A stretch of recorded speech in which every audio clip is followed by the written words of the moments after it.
Peristiwa Rengas Dengklok sempat memicu ketegangan, membuat Bung Karno sangat marah hingga ia mencurahkan kekesalannya dengan ungkapan yang sangat keras. Apa sih yang terjadi? Yuk kita kupas di Historytelling.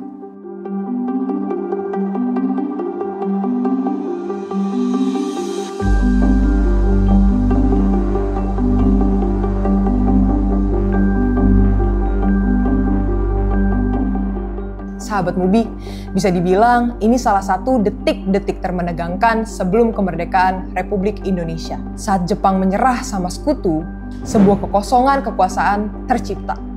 Gimana enggak, negeri matahari terbit itu dibuat kewalahan karena Hiroshima dan Nagasaki dibom dalam waktu yang sangat berdekatan.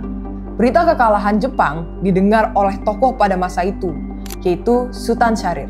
Berita itu segera ia sampaikan ke golongan pemuda Indonesia. Satset, mereka langsung berkonsolidasi, mengadakan rapat sampai malam untuk menindaklanjuti kesempatan ini. 5 hari setelahnya, mereka langsung datang ke rumah Bung Karno dan mendesak buat buru-buru mengumumkan kemerdekaan saat itu juga. Perdebatan pun tak terhindar antara pemuda, Bung Karno, dan juga Bung Hatta. Konflik memanas sampai mematik amarah Bung Karno.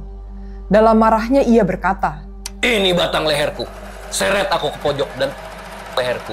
Jika kalian memaksa memerdekakan malam ini juga." Ia yakin kalau keputusan buat ngumumin kemerdekaan Indonesia saat itu tergesa-gesa. Setelah berdebat hebat, golongan pemuda memutuskan untuk kembali berembuk dan datang ke rumah Bung Karno dengan misi mengasingkan beliau, juga Bung Hatta. Peristiwa ini dikenal dengan peristiwa Rengas Dengklok.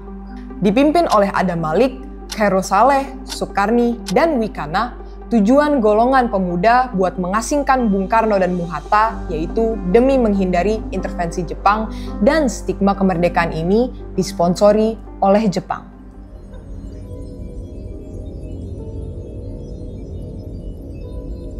Pada saat peristiwa Rengas Dengklok terjadi, di saat yang bersamaan di Gedung Pejambon yang sekarang dikenal dengan Gedung Pancasila, seharusnya ada rapat PPKI yang diketuai oleh Bung Karno.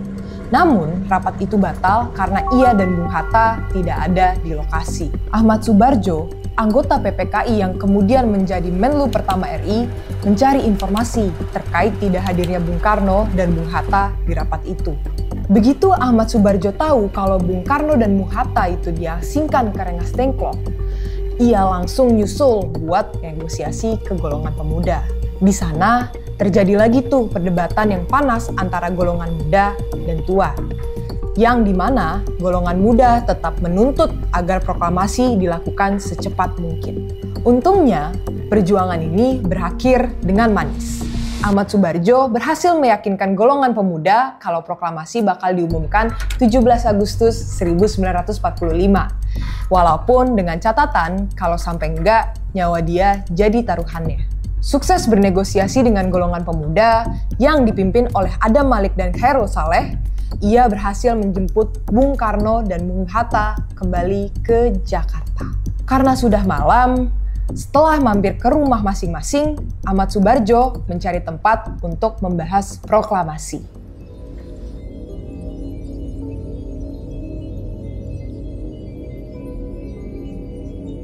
Di tengah ketidakpastian itu, di sebuah rumah di Jalan Imam Bonjol, para pemimpin bangsa berkumpul. Momen krusial yang akan menentukan nasib jutaan jiwa ada di tangan mereka. Di sana, di ruang makan Laksamana Maeda, dini hari 17 Agustus 1945, ada 3 tokoh besar, yaitu Bung Karno, Bung Hatta, dan Ahmad Subarjo. Merumuskan sebuah naskah yang kelak mengubah segalanya. Mereka maraton ngerjain satu naskah yang bakal jadi kunci kemerdekaan kita. Bayangin, nulisnya semalaman, sambil mikir keras, kata-kata apa ya yang paling pas yang bisa ngasih tahu ke seluruh dunia kalau kita ini beneran merdeka.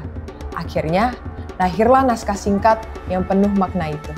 Sebelumnya, Laksamana Tadashi Maeda adalah seorang perwira angkatan laut Jepang.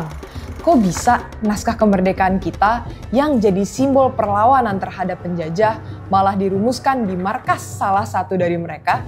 Menarik kan? Jadi, Maeda ini punya empati sama perjuangan kita. Dia bahkan berani membangkang atasannya.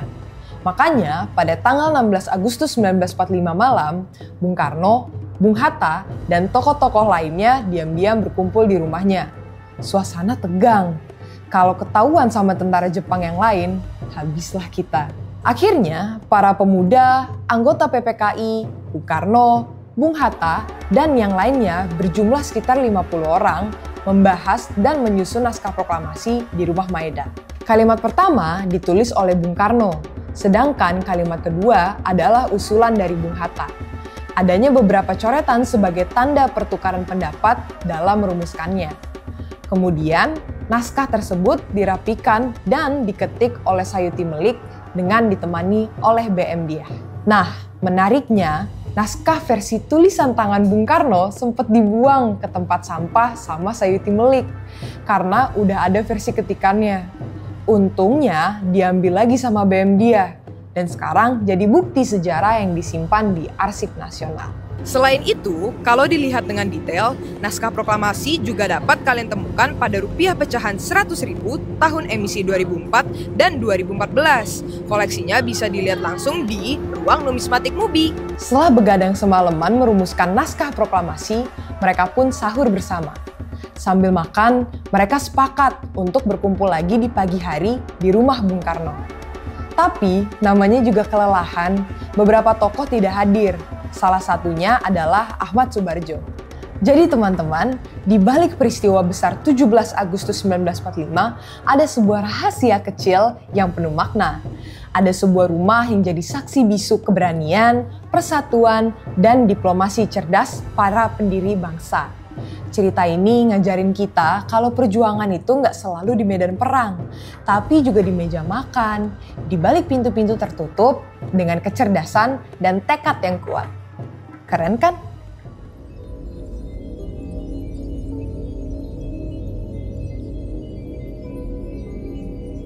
Oke, lanjut lagi. 17 Agustus 1945 di pagi hari, di depan rumah Bung Karno, nggak ada panggung megah, nggak ada pesta besar. Cuma ada beberapa orang, bendera yang dijahit sendiri, dan semangat yang membara. Dengan suara lantang, Bung Karno membacakan naskah itu, dan boom! Secara resmi, kita merdeka. Bendera merah putih dikibarkan pertama kali, dan lagu Indonesia Raya berkumandang. Tapi, proklamasi itu bukan cuma cerita sejarah yang kita baca di buku. Isinya itu loh, masih relevan banget sama kehidupan kita sekarang. Coba deh, perhatikan kalimat pertama. Kami, bangsa Indonesia, dengan ini menyatakan kemerdekaan Indonesia. Ini artinya kita berhak menentukan nasib kita sendiri. Nggak cuma buat negara, tapi juga buat diri kita. Kita berhak milih mau jadi apa, mau sukses dengan cara apa. Ini tentang kedaulatan, bukan cuma negara, tapi kedaulatan diri kita sendiri. Terus ada kalimat tentang pemindahan kekuasaan diselenggarakan dengan cara saksama dan dalam tempo yang sesingkat-singkatnya. Ini tuh semangat gercep alias gerak cepat.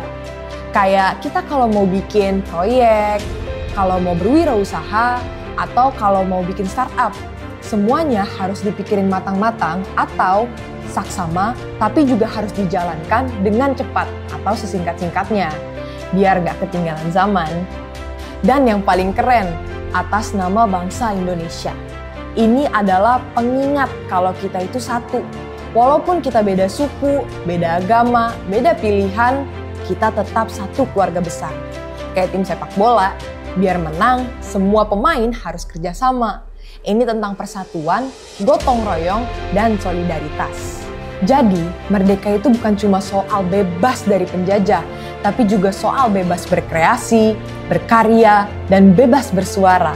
Merdeka itu ada di genggaman kita. Tinggal kita aja yang terusin kehidupan semangatnya. Gimana? Sahabat MUBI siap buat jadi pahlawan masa kini?